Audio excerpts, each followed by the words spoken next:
Hello everyone! Isang mapagpalang araw po sa ating lahat at welcome back po ulit sa aking YouTube channel. It's Maya Vlog at isang mapagpalang araw sa ating lahat. Saan mang sulok ng mundo po tayo naroroon, ay sana po ay nasaan mabuti po tayong kalagayan. At bago po tayo magsimula sa ating panibagong video is gusto ko lang pong magpasalamat sa iyong walang sawang pagsuporta sa aking YouTube channel. At syempre huwag po nating kalimutang suportahan din po ang ama at founder ng Kalingap na si Kuya Bal Santos Matubang, Ate Edna Vlog, Kalingap Rab, Jack Tapia Matubang at sa lahat po ng K-Boys at syempre ang aming KOGR Team Leader Hong Kong na si Marie Pineda. At ayan, today's video guys is atin pong panoorin ang update po sa bahay nila Maribel at atin naman po siyang kinumusta at siya naman po ay okay naman po. Pero there is something lang po para kay nanay na medyo hindi po okay Kaya sa video ito is mapapanood po natin. Pero ang una pong panoorin natin ay ang napakagandang good news po para kay nanay kasi para kay nanay at para kay na Maribel kasi yung bahay po nila is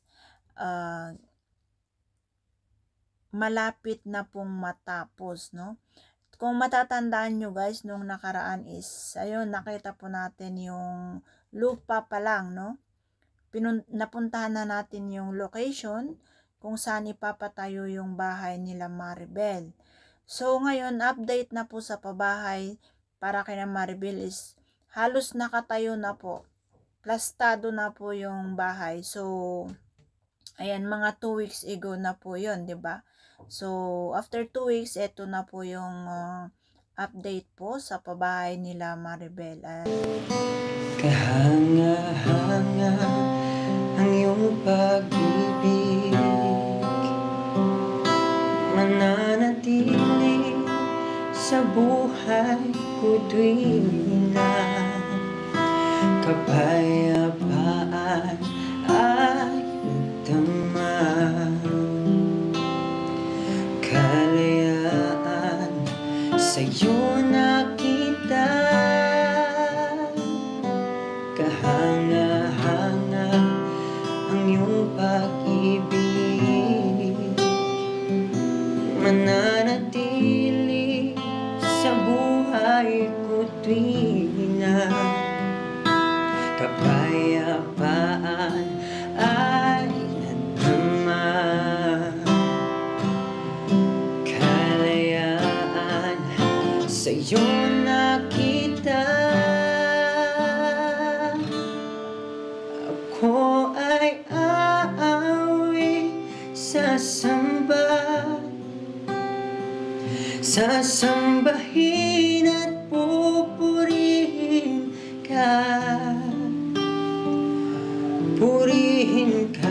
sa iyong ginawa. Sa buhay kong ito'y mananatili ka.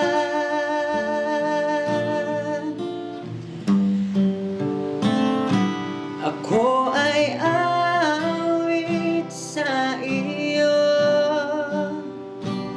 pasalamatan ka ng buhay ito,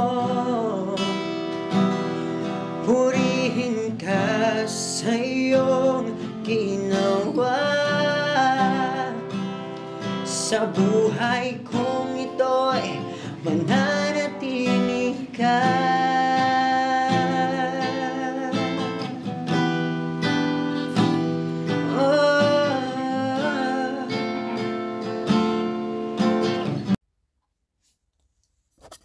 So, ayan guys, atin pong napanood po yung video, ng bahay nila Maribel at napakabilis po, 2 weeks pa lang pero ganun na po yung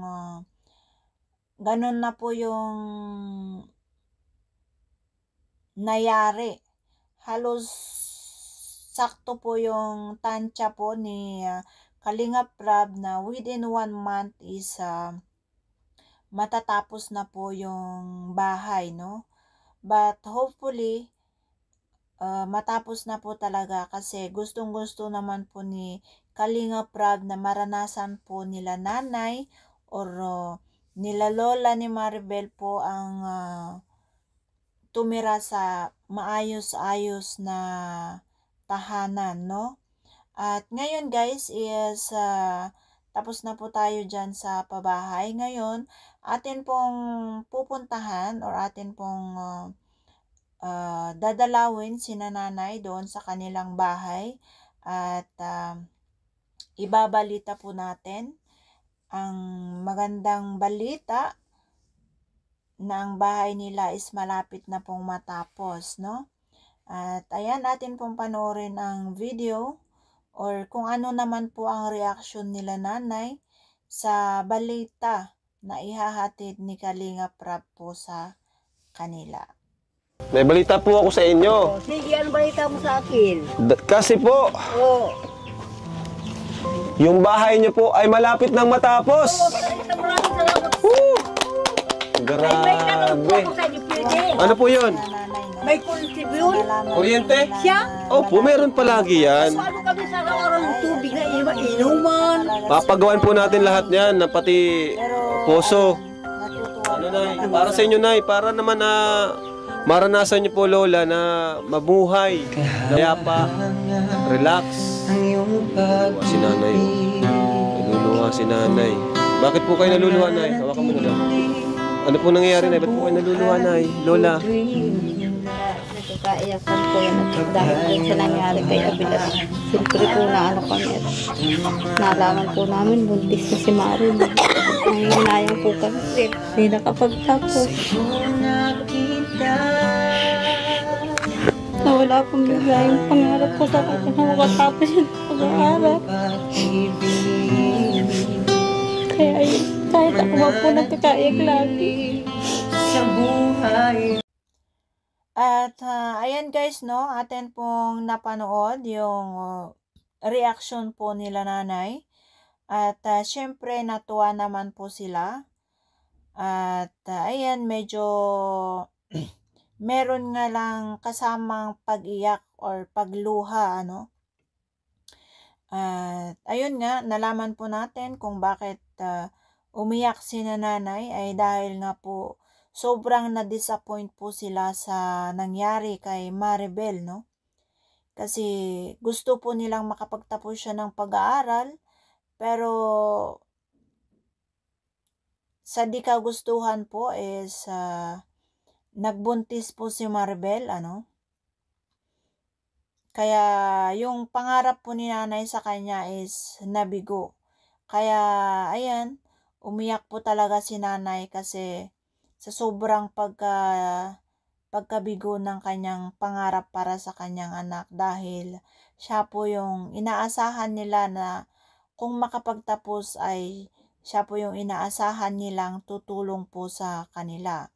Pero ganun nga po yung nangyari, no? Nabuntis po talaga si Maribel. Kaya medyo nawalan po ng pag-asa si nanay. Kaya ayan, naiiyak po siya. At ayan, sa next part ng ating video is kung ano po yung thumbnail natin doon na siya ay pinalayas, no?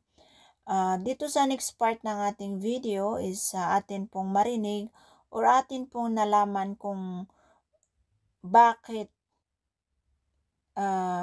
nasabi doon na pinalayas or pinaalis siya sa kanilang bahay, ano? So, atin pong panoorin yung video, guys. Kaya po, minabuti ko nung umalis muna sila dito. At pag nakikita ko, pilagi ako nagkakaiyak nga sa mga pag may ginloob ko sa kanila.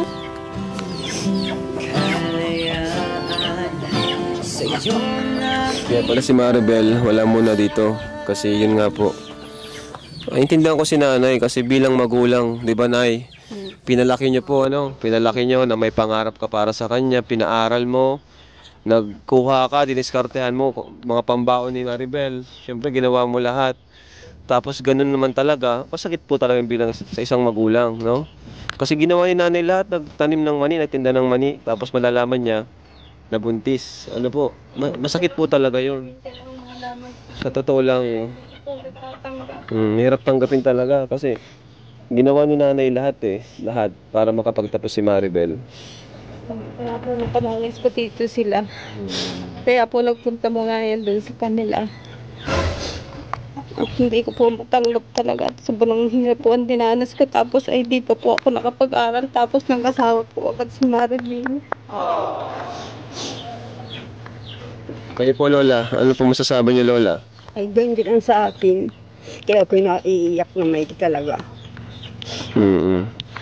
Tapos alam niyo na rin po, napanood niyo na rin po yung tinanggal po siya sa Kalingap Angels, si Maribel, Nay. Hindi ko pa po Hindi nakapanood. po napanood. Kung nga po sila dito sila. Dahil po sila kaya di po nakakapunta dito sila. Yung asawa niya. Okay.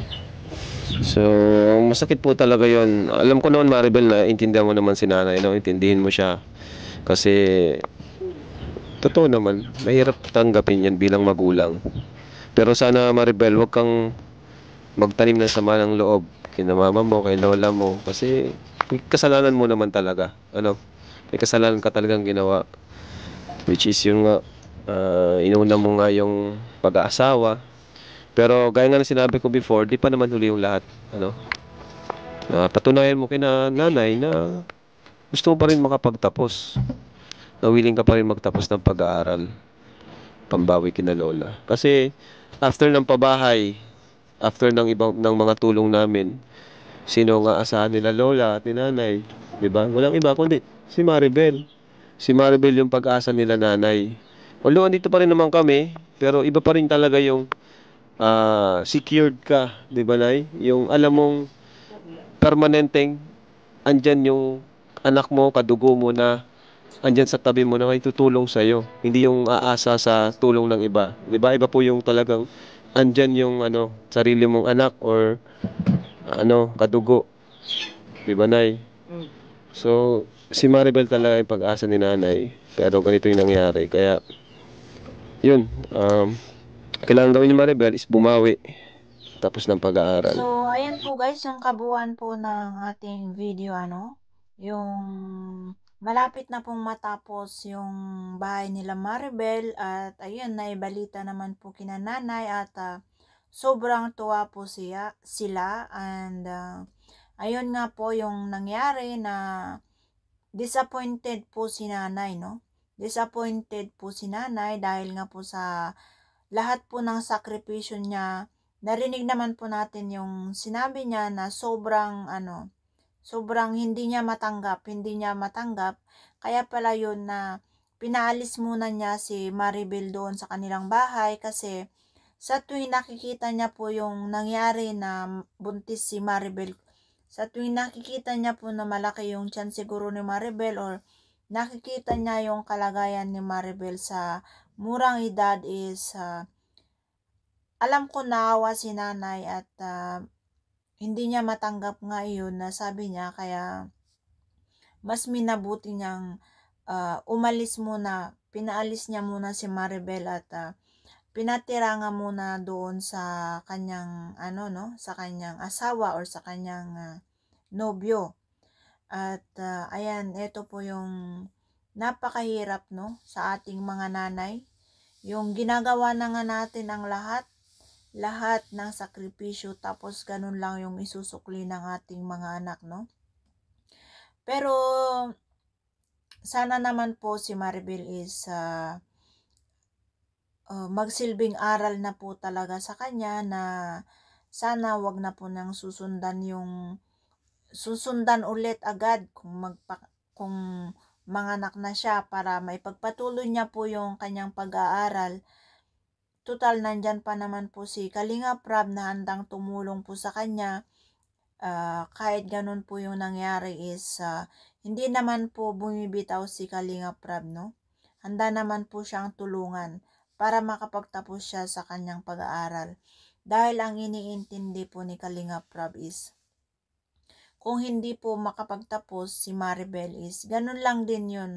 Yung buhay nila, ganun lang din. Walang mangyayari, no? Kaya, sana si Maribel is, pag-igian niya po yung pag-aaral niya pagkatapos ng panganak niya, no?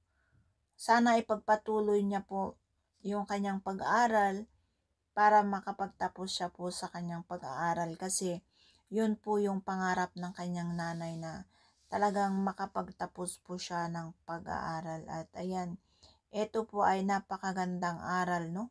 Para sa mga kabataan na sana ay wag naman po silang manukli sa mga magulang ng hindi ka nais-nais, no? Kasi lahat ng magulang is walang pinangarap po para sa mga anak, no? Lahat gagawin ng isang ina or ng magulang para sa kanilang anak. Pero bakit ganun yung nangyari, no? But anyway, nangyari na po yun. Nasabi ni Kalingap Rab is, ang napakagandang gagawin po ni Maribel is, mag-aral siya ng mabuti pagkapanganak niya at babawi para kay nanay at lola. At ayan, dito po nagtatapos ang ating reaction video.